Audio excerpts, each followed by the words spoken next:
children differ, as they say.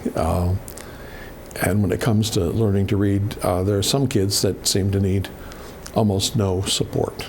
Not much from parents and not much from teachers, and they learn to read. Then there are other kids, the more typical child that needs some support from parents and from teachers, but not a lot of support. And then we move to kids that are more difficult to teach. Those kids, we still aren't doing a very good job with them. But what we do know is about 25% of at least the primary grade teachers in the U.S. between grades kindergarten, first, second, and third grade, about 25% teach everybody to read.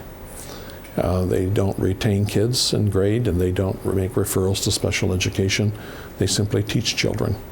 And then on the other hand, we have about 25% of the teachers that don't seem to be very successful even at helping the kids who don't need very much instruction to learn to read.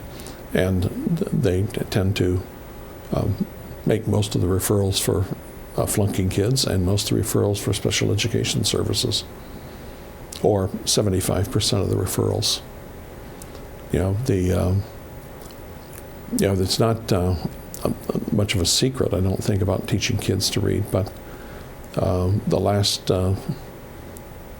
the worst way to think about it is a scripted program where I have a manual that tells me exactly what to say, and where everybody is reading the same book on the same day and answering the same questions. And if you wanted a system that wouldn't work very well, because children differ, that one-size-fits-all instruction that is so common in American classrooms is the reason that so many kids don't learn to read.